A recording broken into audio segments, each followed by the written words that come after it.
मैं तो ये बोल रही हूँ कि दोषी का पहले लिंग काटना चाहिए सबसे पहले, और उसको जीवित नंगा होकर पूरे दुनिया में घुमाना चाहिए। उसके बाद उसको फांसी की शिक्षा या जिंदा जलाया जाए। नहीं, इस देश में छोटे बच्चों से लेके बड़ी लेडीज तक कोई भी सेफ नहीं है। तो जो दोषी है उनको तो सबसे ना जो फांसी, मेरे हिसाब से तो फांसी होनी चाहिए उनको।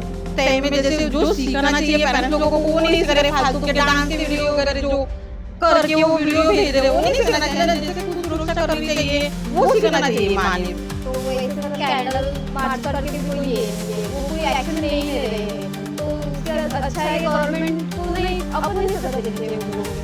दोषियों को तो डायरेक्ट जनता के हवाले भेज देना चाहिए, कर देना चाहिए। कोर्ट वोट पे इतना 10 साल हम केस को और डिले करना नहीं चाहते, जनता के हवाले में कर देना चाहिए, जनता खुद न्याय करेगी। और ये जो कुछ भी कर रहा है ना, ये उसको तो फांसी देना चाहिए।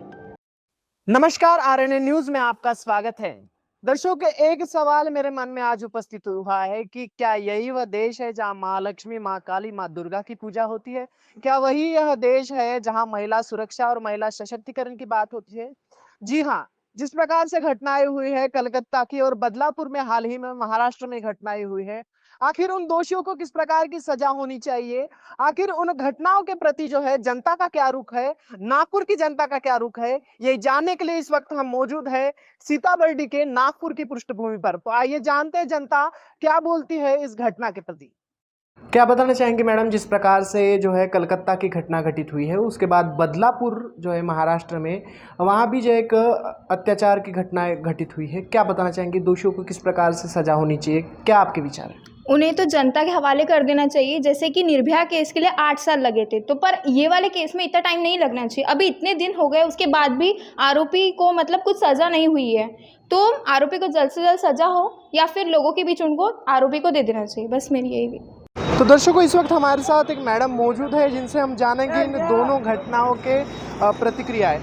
आप जानते हैं जिस प्रकार से कलकत्ता में एक नृशंस घटना हुई है, जिसके बाद बदलापुर में भी 3 और 4 साल की बच्चियों के साथ जो है अत्याचार यौन उत्पीड़न की जो है घटनाएं हुई है। क्या लगता है आपको, सच में इस देश में महिलाएं सुरक्षित है? क्या बताना चाहेंगे? नहीं, इस देश में छोटे बच्चों से लेके बड़ी लेडीज तक कोई भी सेफ नहीं है। यहाँ तक छोटी बच्ची, अभी क्या आजकल आप लोग सुन ही रहे हो कि छोटे बच्चों के साथ भी रेप हो रहा है, तो स्ट्रिक्ट एक्शन लेना चाहिए गवर्नमेंट ने। ऐसा एक रूल निकालना चाहिए जो डायरेक्ट मतलब हवाले कर देना चाहिए, क्या पब्लिक को हवाले कर देना चाहिए रेपिस्ट को। सरकार से क्या अपील करना चाहेंगे आप आरएनए न्यूज़ चैनल के माध्यम से कि आखिर उनको किस प्रकार की सज़ा होनी चाहिए? पब्लिक में लाना चाहिए तो ठीक है, लेकिन लीगली उनको लीगली क्या एक्शन लेना चाहिए, क्या लगता है? लीगली तो फांसी ही देनी चाहिए उन्हें। आपको जिस प्रकार से पता है, हाल ही में रक्षाबंधन का त्यौहार मनाया गया है, लेकिन साथ ही साथ बदलापुर और कोलकाता जैसी जो है यौन अत्याचार की घटनाएं आगे आई है। किसी की बहन थी, वो भी एक डॉक्टर थी, आगे चल के उन्होंने भविष्य प्रगल्भ किया होता देश का। एक बहन के साथ, अपने देश की एक बहन के साथ ये अत्याचार हुआ है। दोषियों की क्या सजा होनी चाहिए और किस प्रकार से जो है देश में महिला सुरक्षा सुनिश्चित करनी चाहिए? देखिए, जिस प्रकार से आप देख ही रहे कि जो वातावरण है अभी, वो अगेंस्ट, वो जो दोषी है उनके अगेंस्ट हो चुका है पूरा। और जो अभी कैंडल वगैरह निकल रहा है, जो डॉक्टर्स वगैरह निकल रहा है, मोर्चा वगैरह, तो उन सबको देखते हुए तो आपको तो समझ में आ रहा होगा कि किस प्रकार से अपना वातावरण जो हो चुका है। तो जो दोषी है उनको तो सख्त से अपना जो फांसी, मेरे हिसाब से तो फांसी होनी चाहिए उनको, कि जिस प्रकार से उन्होंने उनका इतना एक्ट किया है। और वो बेचारी जो डॉक्टर थी, जिसका कोई भी गुनाह नहीं था, और जो उसके साथ वो बहुत ही बुरा हुआ। बस इतना ही कहना चाहता हूँ। जिस प्रकार से स्कूल में तो छात्राएं सुरक्षित नहीं हैं, कोलकाता की घटना हुई है, बच्चियां शिक्षित तो हो रही है, लेकिन जिस प्रकार से बोला गया है बेटी पढ़ाओ बेटी बचाओ, बचा तो रहे हैं लेकिन उनका संगोपन हम नहीं कर पा रहे, क्या बताना चाहिए? तो मालूम है कि ये टाइम में जैसे जो सीखना चाहिए पेरेंट्स लोगों को वो नहीं सीख रहे, फालतू के डांस के वीडियो वगैरह जो करके वो वीडियो भेज रहे वो नहीं सीखना चाहिए ना। जैसे खुद सुरक्षा करनी चाहिए वो सीखना चाहिए माँ ने, पेरेंट्स लोगों ने बच्चों को, लड़की को। वैसे देखा जाए तो कहीं पे भी कुछ भी कोई सुरक्षित नहीं है ऐसे में। क्या बताना चाहेंगे मैडम, ये घटना हुई है, काफ़ी असंतोष पूरे देश में है। कल जो है महाविकास आघाड़ी द्वारा महाराष्ट्र बंद की भी घोषणा की गई है, आखिर क्या प्रतिक्रिया देना चाहिए? तो वैसे सर कैंडल मार्च करके भी कोई ये नहीं है, वो कोई एक्शन ले ही नहीं रहे हैं, तो उसके अच्छा है कि गवर्नमेंट को नहीं, अपन नहीं सजा देनी चाहिए उन लोगों के। क्या बताना चाहिए, आपका क्या कहना है? सर जिस हिसाब से कल जो रैली निकली है उसमें जो चीज़ होना चाहिए उसका तो अलग ही वे है, लेकिन जो कल कलकत्ता में जो हुआ है उसके खिलाफ तो सिर्फ नारेबाजी हो रही है रोड शो पे, लेकिन सरकार उसका कुछ कदम नहीं उठा रही कि डायरेक्ट आप लोग न्याय कुछ नहीं मिल रहा है, वो तो न्याय देना चाहिए ना। दोषियों को तो डायरेक्ट जनता के हवाले भेज देना चाहिए, कर देना चाहिए। कोर्ट वोट पे इतना 10 साल हम केस को और डिले करना नहीं चाहते, जनता के हवाले में कर देना चाहिए, जनता खुद न्याय करेगी। और लड़कियों को आगे स्कूलों में ऐसा एजुकेशन देना चाहिए कि वो खुद का बचाव खुद कर सके, सेल्फ डिफेंस वो खुद ले सके, समय पर खुद अपना निर्णय ले सके और अपना बचाव कर सके।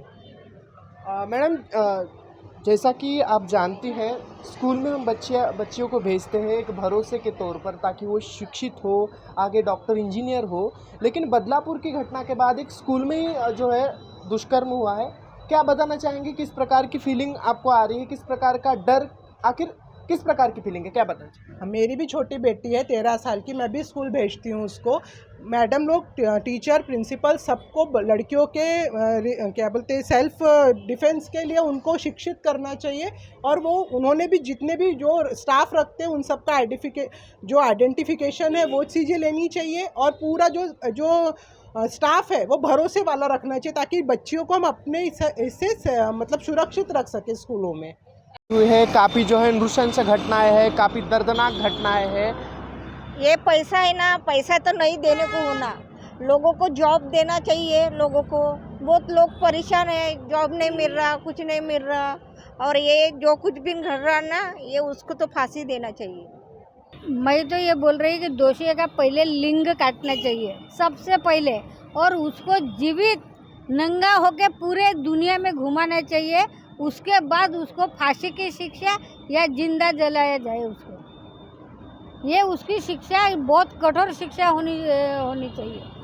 काफ़ी जो है असंतोष व्यक्त किया जा रहा है महिलाओं के बाद जो है लाडली बहन योजना भी महाराष्ट्र में आई है, और लाडली बहन योजना के बाद जो है ऐसी घटनाएं आगे आ रही है। ऐसा नहीं बोलेंगे कि इस योजना के बाद बढ़ रही है, लेकिन ऐसी योजना देने के बाद भी महिलाएं की सुरक्षा सुनिश्चित नहीं हो रही है। क्या बताना चाहेंगे, आखिर महिलाओं को क्या चाहिए, सुरक्षा या इस प्रकार की योजनाएं? सुरक्षा तो पहले ज़रूरी है, सबसे पहले सुरक्षा ज़रूरी है, उसके बाद उसको रोज़गार भी बहुत ज़रूरी है। ये अगर अभी ये शुरू हुआ है उनका लाडली बहन योजना, ये अगर ये कंटिन्यू रहेंगी तो गरीब महिलाएं थोड़ा सा अपना गुजारा कर सकती है, लेकिन ये बंद भी नहीं होना चाहिए। फिर बंद अगर होगी वो, तो वो क्या होना चाहिए कि उनको रोज़गार दो, तुम अच्छा एक रिस्पेक्टिव रोज़गार दो उसको, तो वो और ज़्यादा अच्छा रहेगा। दर्शकों, जिस प्रकार से आपने देखा बदलापुर और कोलकाता की जो नृशंस घटनाएं हुई है उसके प्रति काफ़ी आक्रोश जो है नागपुर की जनता के बीच है, साथ ही साथ पूरे देश में इस जनता के विषय में जो है आक्रोश है। दोषियों को काफ़ी कड़ी से कड़ी शिक्षा हो, काफ़ी कड़ी से कड़ी सज़ा दी जाए, इस प्रकार की मांग जो है जनता कर रही है। साथ ही साथ महिला वर्ग में काफ़ी असंतोष व्यक्त किया जा रहा है। हमें किसी प्रकार के पैसे नहीं चाहिए, तो हमें हमारी सुरक्षा चाहिए, और हमें जो है सुरक्षा चाहिए, सुरक्षा सुनिश्चित की जाए, इस प्रकार की जो है मांग महिलाओं द्वारा की गई है। तो देखते हैं आगामी इसका किस प्रकार से असर पड़ता है, लेकिन जिस प्रकार से असंतोष देखा गया है, जिसका काफ़ी मात्रा में जो है पूरे देश भर में आक्रोश व्यक्त किया जा रहा है। कैमरा पर्सन श्रेयस के साथ मैं मनीष टेमरे, RNN न्यूज़ के लिए नागपुर।